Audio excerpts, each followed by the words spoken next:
Vale, atxaldeon denoi, ongi etorria gaurko udalbatzarrera. Beti bezala, ezten geha lehendabizi puntuakin, eta lehendabizi puntuan azkeneko akta dakagu. Ez dakit, PS Herme, zerbait ikusi zuzentzeko, ez? Euken ez da, agurtzen ez da, orduan entzat ematen dugu, eta bigarren puntura guaz. Bigarren puntuan, alkatetza eta zinegotzi ordezkarien ebazpen berri ematea. Berdina dekretuak eta daudena handaude, ez dakit zerbait galdetzeko Herme puntonetan, ez euken zerbait galdetzeko, ez da, ala ere edozen momentutan berdina, beti bezala, galdetu lasai eta saietuko dugu erantzuten. Hirugarren puntuan, tokiko gobernu batzarrak hartutako erabakien kontu ematea, Herme, PS zerbait esateko, ez euken, agur, ez da. Laugarren puntuan, Idiazabal kalea urbanizazio proiektuaren Lendaberri, lehendabizi fasea proiektuaren onarpena. Vale. Bueno, gai hau landu genuen lurraldearen eta jasangarritasun energetikoaren batzordean, kasu honetan da bigarren fase esango genuke Idiazabal kaleko bulebarizazioa. Hasi genuen zaldundegiko zatia, karril batean jartzen eta bar, eta orain pizkanaka, gure asmoa izango zen Idiazabal kalea osoa egitea. Kasu honetan hartzen dugu zaldundegitik Aranzubi kaleraino, eta proiektuan hartzen dugu kasu honetan. Batzordean hau batez onartu genuen, eta ekartzen dugu orain bozkatzera puntua. Herme, ez dakit zerbait, PS zerbait esateko puntu honetan. Sí, bueno, como ha dicho el alcalde, esto ya lo hemos tratado en comisión. Decir únicamente que es un proyecto que está dentro del plan de legislatura de AJPNV-PSE y nada, votaremos a favor de este proyecto. Eskerrik asko, Herme. Euken etxe bilduren posizioa ez?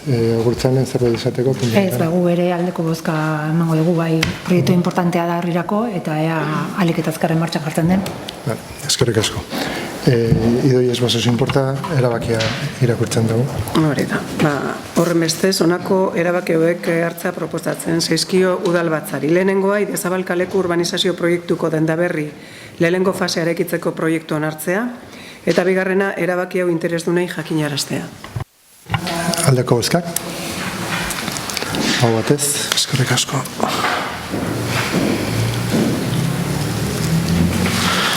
Bosgarren puntuan dakagu Aranzubi kalean arrapala mekanikok eraikitzeko obrak esleitzeko pleguak onartzea. Berdina azkenean udalbatza pasatan onartu genuen proiektua eta orain hartzen duguna da pleguak obrateratzeko eta eraikitzeko. Azaldu genuen ere lurraldearen eta jasangarritasun energetikoaren batzordean, kasunetan 3 bozkaldeek eta 3 abstentzioa, 4 alde eta 3 abstentzioa, eta orain da momentua azaltzeko bakoitzaren posizioa. Mesedez, zerbait esateko puntu honetan? Sí, bueno, ya argumentamos en el anterior pleno que ya salió este punto, cuál era nuestra motivación sobre este proyecto de rampas y nada, decir que este es el segundo paso que hay que dar para la consecución de ellas y nada, votaremos a favor. Eskerrik asko. EH Bilduren posizioa euken mesedez. Bai, mugikortasun plana onartu ondoren, behin betikoz, arrapalak egikaritzeko 1.255.000ko aurrekontu partida bat zuzentzen da.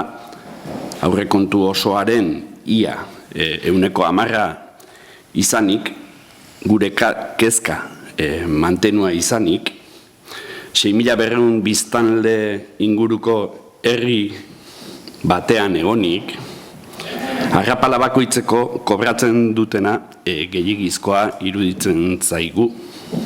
Eta hori horrela esan genuen, gainera kontuan izanik 4 arrapala joango direla eta inbertsio ekonomikoa handia izanik, esan beharra daukagu, gure diru iturriak zein diren jakinik, koherentziaz jokatuz, abstenitu egingo gara batzordean eta otsaileko udalbatzan egin genuen legez. Eskerrik asko Euken. Agurtzen EAJaren posizioa, mesedez. Gu oain arte aipatu dugun bezala, proiektu oso importante ikusten dugu herrirako, legegintzaldi proiektu importante bada, ondo ikusten dugu, mantenuaren gaia berandugo etorriko da, orain bozkatzen duguna da proiektua martxan jartzea edo aprobatzea pleguak, eta gure aldeko bozka izango da noski. Eskerrik asko. Bigarren txandan nago duzue, Herme zerbait izateko, Euken zerbait gehitzeko. Guk aipatu behar, herri honetan badaudela arrapala baino beharrezkoagoak diren inbertsioak. Gainera esan beharra daukagu EAJ PNV-ren programak ez 2019koak eta ez 2023koak arrapalaren gainean ez dutela ezer aipatzen. Hemen dauzkagu, bi programak, eta ez batean da ez bestean, ez da aipatzen arrapalaren ezer esan zitzaigun bezala. Bueno, a ver, la rampa mecánica no habla en concreto, pero sí hablamos de mejorar la conectividad de los barrios, hablamos de mejoras en los distintos barrios del pueblo, la accesibilidad y demás. En eso es en donde englobamos nosotros las rampas mecánicas. Entonces, bueno, me parece muy bien que EH Bildu esté en contra de facilitar el tránsito por el pueblo, pero bueno, nosotros así lo vemos y creo que es una ocasión muy buena para facilitar a toda la gente mayor que vive en toda esa zona, pues el tránsito sobre esa zona. En el plan, como comentabas, en el plan de movilidad aparecen también las rampas, hemos votado todos a favor y en consecuencia nosotros también seguimos votando a favor. Eskerrik asko. Nik uste dut posizioak ja azalduta daude, ondo horitzen bazezo idoia irakortzen dugu eta horre.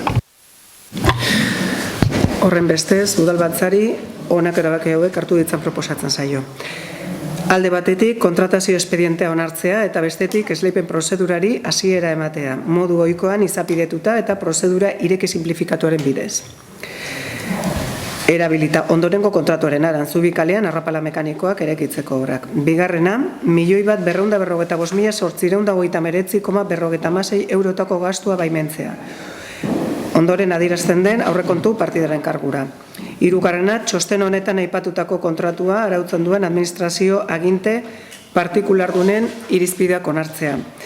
Laugarrena, kontratazioen iragarkia kontratatzaileen profilan argitaratzea, interesdunek 20 egun naturaleko epearen barruan beren proposamenak aurkeztu ahal izan ditzaten. Bosgarrena, kontratatzailearen profilean memoria justifikagarria eta kontratazio arautuko duten oinarriak argitaratzea. Eta seigarrena, akordeo idazkaritza eta kontu hartzailetza sailei jakinaraztea dagokion ondorietarako. Aldeko bozkak, abstentzioak, eskerrik asko.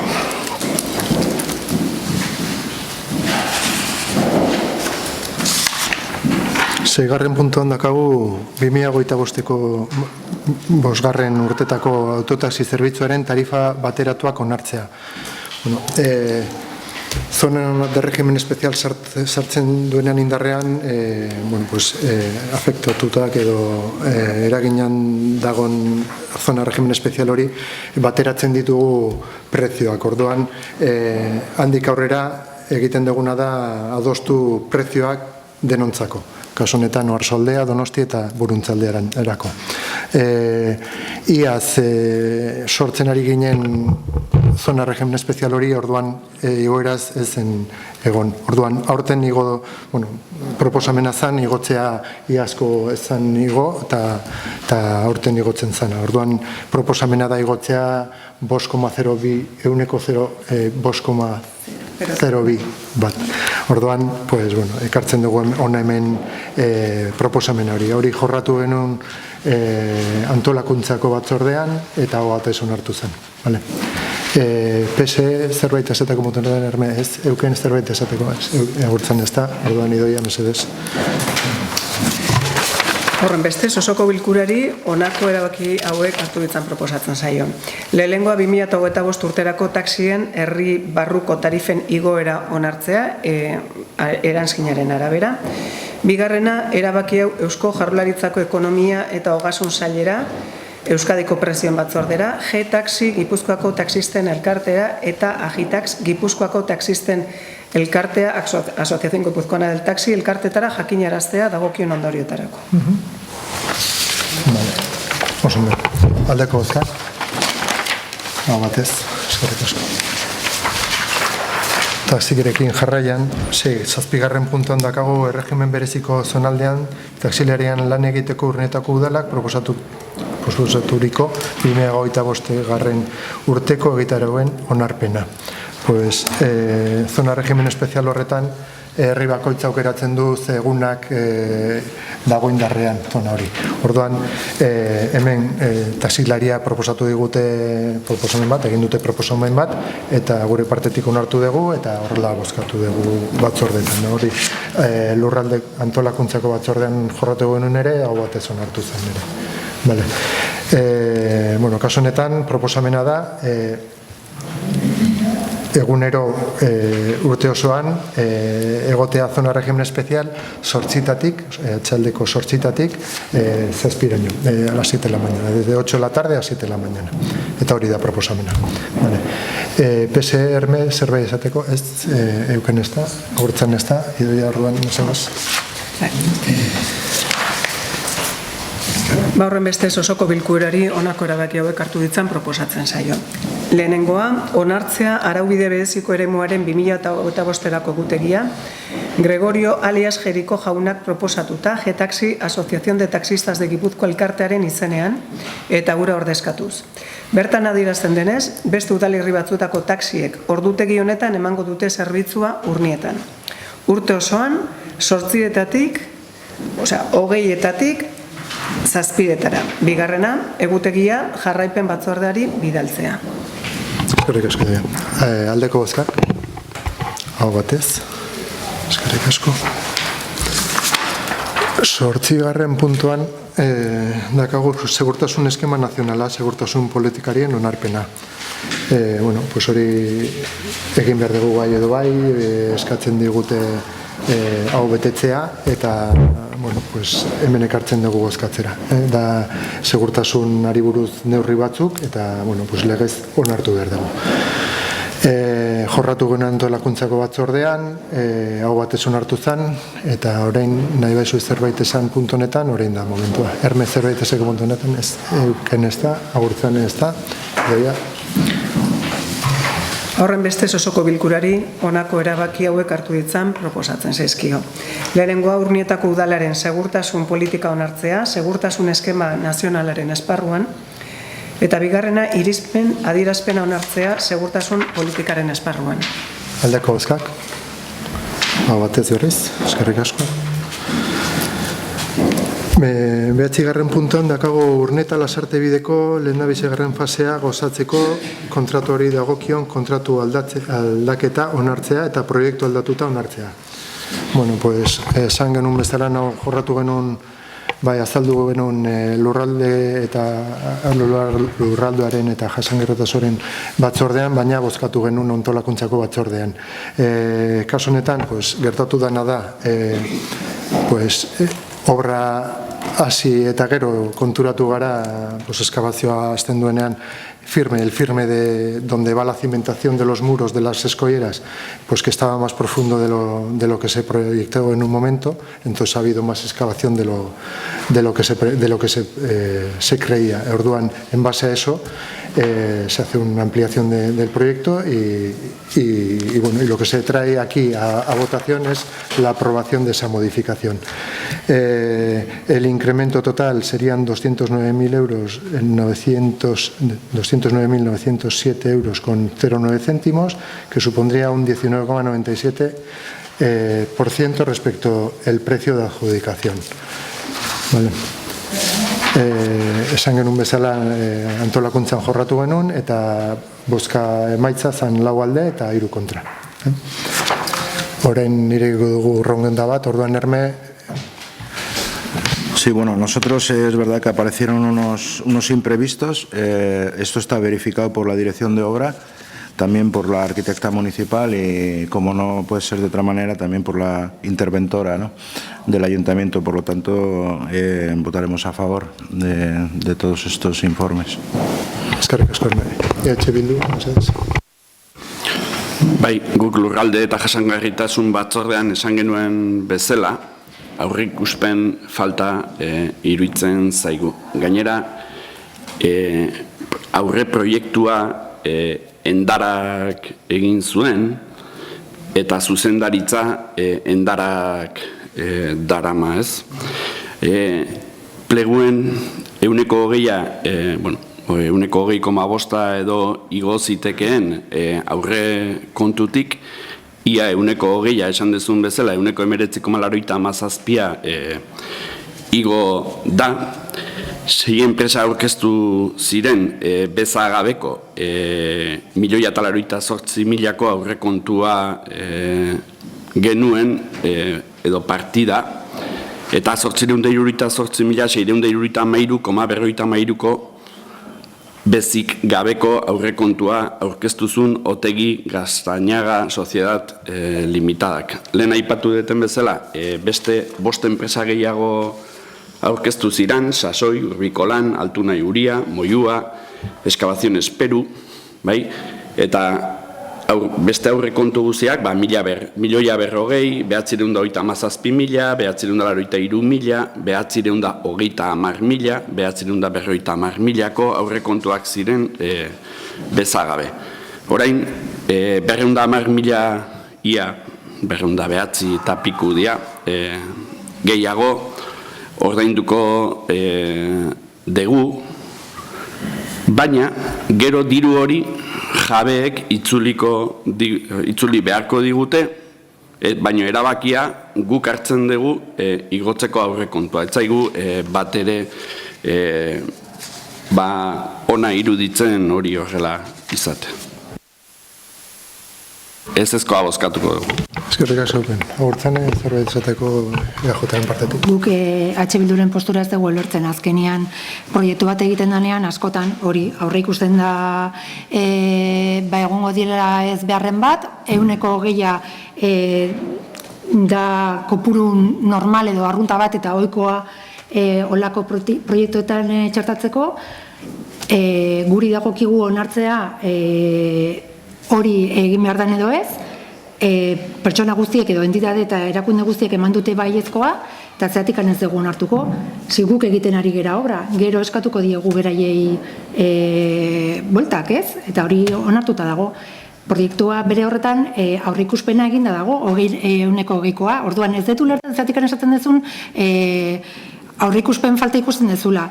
Gero bestalde, ez dakit, ematen du, como que beste enpresekin etzela gertatuko ez beharrik edo ez? Bai, ez? Hala aizia esaten? Beste enpresekin etzela gertatuko? Zakit, guk iruditzen zaigu hau nahiko ohikoa dela, ez gaitu harritzen, eta bai zuzendaritza taldea, bai udaletxean ontzate bat eman badue aldaketa hau, guk ere ontzat eta aldeko bozka emango diogu, noski. Eskerrik asko, agurtzane. Herme zerbait izateko bigarren ronda, euken bigarren ronda, beraz. Guk esan deguna da, kasualitate handia dala, 20,000 igo dezaketen aurrekontu bat, 20,000 hortara iristea, bai, gehienezkoa dalako igo daitekena. Eta kasualidade gehiegi da, gertatu den edo azaldu den arazoa, hori izatea, gehiago izan ziteken edo gutxiago izan ziteken, baina ez da justu gehienekoa tokatzen dana.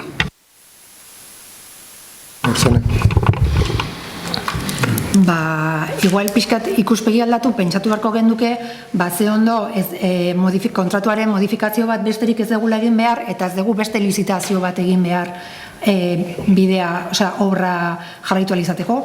Bestela ja, obra atzeratu, beranduago bukatu, eta zer. Orduan, alde positiboa begiratu jogun, ez? Guatzen alde positiboa ikustea, eta esatea, behintzat ez dira 120 gora pasa, eta ez dugu beste lizitazio bat atera behar, ez? Horratikan. Bigarren txandaia gina dago, baina ni, a cuenta del último comentario, sí me gustaría, pues tal y como ha dicho Herme, yo creo que tanto la dirección de obra como la arquitecta municipal, como los informes de la Secretaría de la Interventora avalan este 19,97%. Yo no pongo en duda, desde luego, el que esto sea así. Viene avalada por todos los técnicos municipales y nosotros pues creemos en el trabajo de los técnicos municipales. Y doy a Mercedes... Honenbestez, osoko bilkurari honako erabaki hauek hartu ditzan proposatzen zaizkio. Lehenengoa, Babiloniako 32 HI eremuaren bide berriaren, Urnieta Lasarte bidearen proiektuaren lehenengo fasea izeneko proiektu aldatua onartzea. Bigarrena, Babiloniako 32 HI eremuan bide berriaren proiektuaren lehenengo fasea obraren kontratuaren aldaketa onartzea. Hirugarrena, 2025 urterako dagokion gastua onartzea eta xedatzea 209.907,09 euro aldatu beharreko kontratuaren prezioaren igoerari dagokionez. Laugarrena, kontu hartzailetzari eta diruzaintzari ebazpen honen berri ematea egoki diren kontabilitate idatzoarrak egiteko. Bosgarrena, Construcciones Otegi Gaztañaga SL-ri jakinaraztea. 15 egun balioduneko epean jaso eta hurrengo gunetik zenbatzen hasita, behin betiko bermea 10.985,35 eurotan zabaldezan, eta kontratu aldaketa formaliza desan. Eta seigarrena, aldaketa espedientea kontratatzaileen profilean eta ebaon argitaratzea. Aldeko bozkak. Abstentzioa, kontra. Eskerrik asko. 10. puntuan, Luis Aramburu Udal Musika Eskolan lanposten kudeaketa bertatutorako lanpostutarako kudeaketa gomendioa onartzea. Kasu honetan da hitzarmen bat egiteko musika eskola honekin eta bere lanpoltsak erabiltzeko. Azkenean behar dugunean orduan baja bat edo eta pertsonalekin eukiko dugu leku bat nun tira eta horrela ateratzea beste pertsona bat emateko klasek eta bar.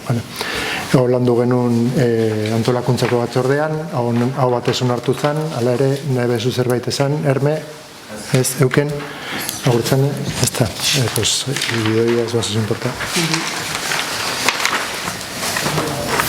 Horren bestez, osoko bilkurari proposatzen zaio ondorengo erabaki hauek hartu ditzan. Lehenengoa, kudeaketa gomendioa onartzea. Kudeaketa gomendionen indarraldi 2027ko abenduaren 31 bitartekoa izango da. Bigarrena, kudeaketa gomendio hori administrazioen arteko dagokien hitzarmenean formalizatzea. Hirugarrena, alkate jaunari baimen ematea hitzarmen hori sinatzeko. Eta laugarrena, Gipuzkoako aldizkari ofizialean argitara dadila, kudeaketa gomendioa. Eta bosgarrena, Luis Aramburu Musika Eskolari erabakia jakinaraztea eta sustapen eta kontu hartzailetza sailaraztea dagokion ondorioak izan ditzan. Eskerrik asko. Aldeko bozkak? Hau batez. 11. puntuan dakago 2024ko kontuen itxiera. Hori ere, informatiboa da, hau antolakuntzan azaldu zen, eta nik uste dut argi zegoela. Hala ere, ronda bat irekitzen dugu nahi behar eta nahi behar zerbait ezan, azaltzen dugu. Ez, euken zerbait esateko puntu honetan. 2024ko urteko kontuen itxiera. Barkatu? Bai, igual idoi emango zutitza azkenean, bidali izan gai zerrenda, eta gero justu segidan bidali genuen gai zerrenda aldatuta. Egia da, igual kopian, paperean bakarri banatu da lehendabizi puntua, baina ez duzue puntu hori. Zuk ez da duzu. El punto 11 lo tienes tú, el de... Vale. Ahí, un minuto más, vale. Ahí, en papel, no...